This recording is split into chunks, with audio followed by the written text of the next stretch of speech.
Wherever you are in the part of the world, we want to say a huge thank you for joining us tonight in the chat room as we talk about 5 ways to improve the quality of your marriage.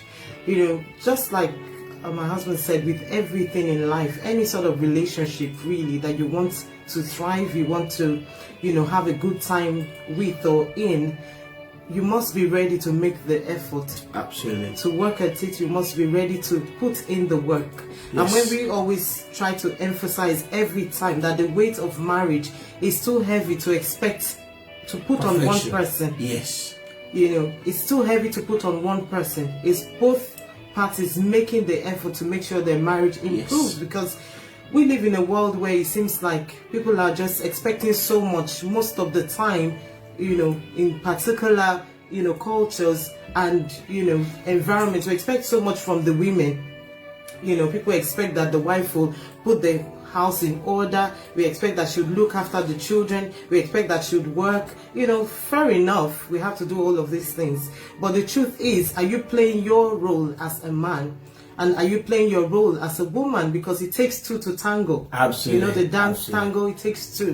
One person can't tango. If you want the right rhythm, you want the right flavor in your home, it takes 2. So 2 people, the husband and the wife, making sure, the man and his wife, making sure that they put in the work to ensure the marriage works, that this marriage stands out. And when we talk about marriage at the Couples Club, we don't want you to see your marriage as just any other marriage. Your marriage should be unique to you. Your marriage should be unique to you as a person, as a man, as a woman. And whatever you put in is what you get out of it. Yes. Whatever you put into your marriage is what you get out of it. So if we're looking into improving the quality of our marriage, it means we're ready to go all out. We're ready to forget about the things that have happened in the past. Now we're looking ahead, right? We're looking ahead. We're ready to we're ready to fix the dents if there are any. We're ready to say sorry, use our words if there are any hurts or any pain.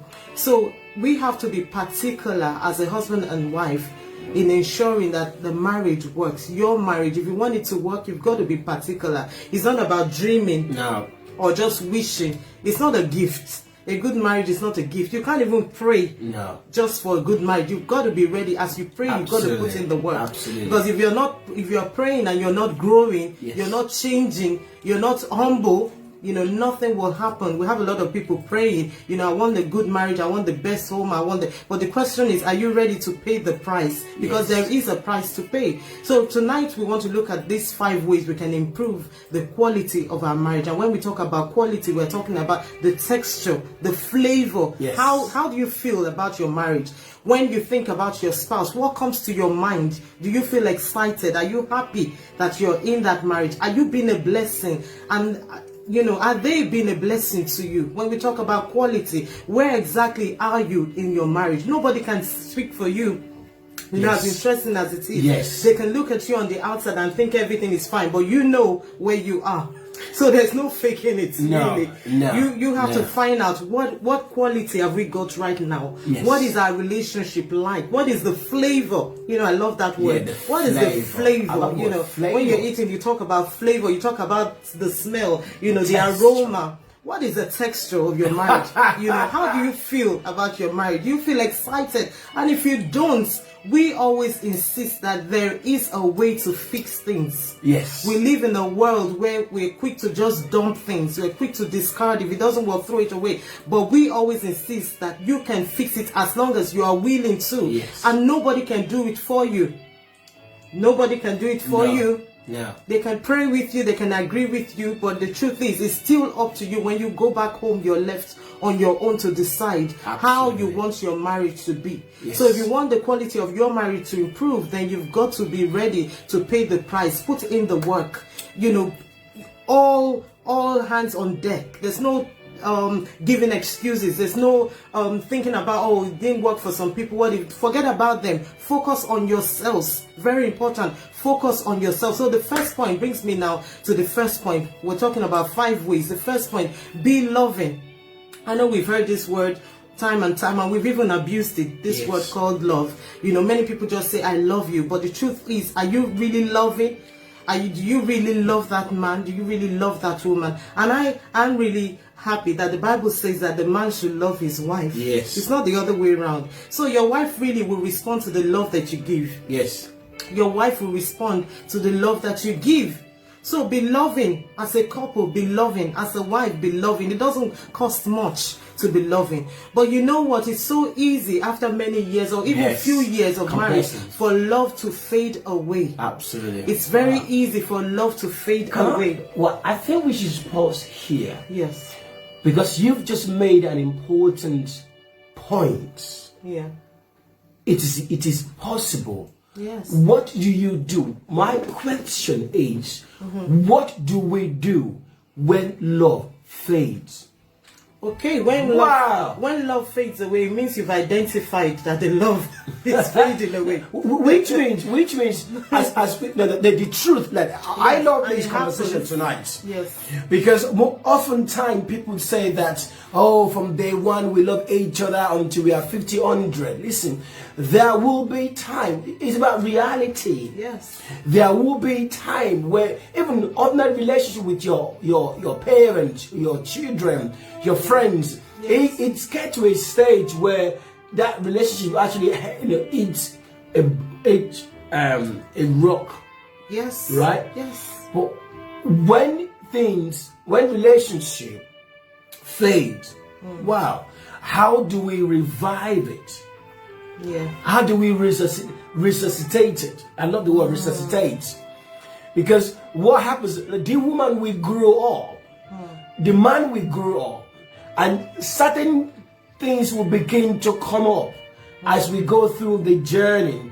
Just like she become bigger, fatter, and childbirth, childbirth, exactly, pregnancy, happen, arguments, yes, loss of job, loss of employment, life happens, reality of life. Yes. How do we deal with the reality of life when something happens along the way? The first point is, as a couple, every couple, face your own reality. Face your own reality. Don't shy away from your reality. This is your truth. Yes. You know that. Face your truth. Our marriage is not in a good place right now. Yes. We know we need help. We know there's something wrong. We know something is not quite right. There's absolutely nothing wrong. What happens is many times people live in denial. Yes. Or we just keep hoping. It's good to hope, but also, identify and then begin to put in the work as early as possible. When you've identified a problem in your marriage, begin as a couple. And this is where you mentioned earlier about flexibility. This is where flexibility comes in. You can't be so rigid. If your wife or your husband says, I don't feel loved, don't say, oh, but I love you. No, they don't feel loved. Yes. Face your own reality. They don't feel loved. And there's this saying that I have, that you can't bully people out of their own, or even out of their own love language. You can't tell me, oh, I love quality time, and you're trying to buy me over with gifts. It just won't work. I may appreciate the gift, but the truth is you're not giving me what I want. So yes, I may not particularly feel loved just because my needs are not being met. Right. So when we talk about being loving, if you know in your marriage you've hit a rock, or something has happened, or you have repeated struggles, yes, unresolved issues, because these things choke marriages, unresolved issues. If you know within you that things are wrong, then face your own reality and begin to work at it. There's nothing, when things go wrong, it doesn't mean you're a bad person. We've had an argument. Does that make me bad? Does that make you bad? No, it doesn't. Because you've had an argument. The main thing is, don't focus on each other. Don't blame each other. Focus on the problem. Yes. Because at times, it takes a lot. As you travel in the journey of marriage, you find out if you're not very careful, you're focusing more on you see your spouse more as the problem, and you even ignore the major problem. Someone has maybe the way they speak. It may not be the person, that man is a bad person. You label them, oh, that man or that woman is a bad wife, or is a bad... No. We're sometimes very quick to jump to conclusions. So give them the grace of focusing on the problem.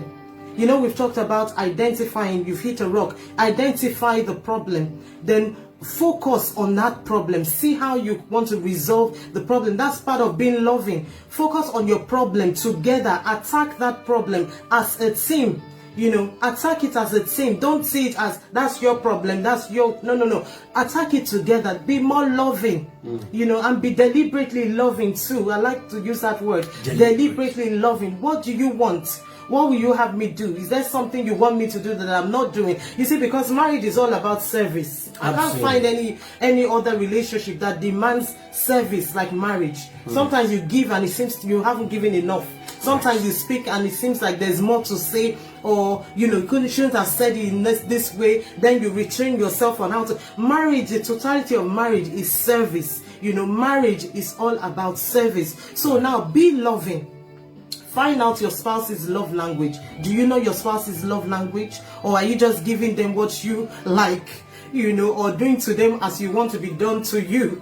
If your spouse's love language is acts of service and you're giving gift, or the love language is affection, and you're giving quality time without showing affection, no hugs, no touch, no kiss, no courtesy, it may mean something, but not as much as what they desire. Absolutely. So be deliberately loving. Find out what your spouse wants. Identify their love language. Desire to put your spouse's needs above yours. Many people are so selfish. I must say, we live in an age where it seems like just I do for me and me and me. Please kill that in your marriage. This language, me and I, just get rid of it. If you really want a loving marriage, a marriage that will improve, then you got to get rid of that word me, I, what I want, what I like, what no. It's what we like. If I like something, my husband doesn't like it, I must find out why, and then we find our meeting points. Where can we meet?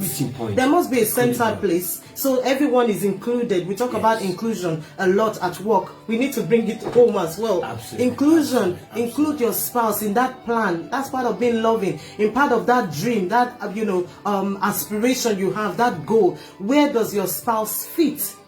And if they don't know, can you be kind enough and gentle to explain, I want you to do this for me. I want you to do it like this. I don't like the way you've done it. It's all part of being loving. Yes. So it does take a lot to be loving. We use the word I love you, I love you, I love you, but it takes more than words to be loving. Absolutely. Seeing eyes of mine, you see, there are no trees inside of me. In this desert I can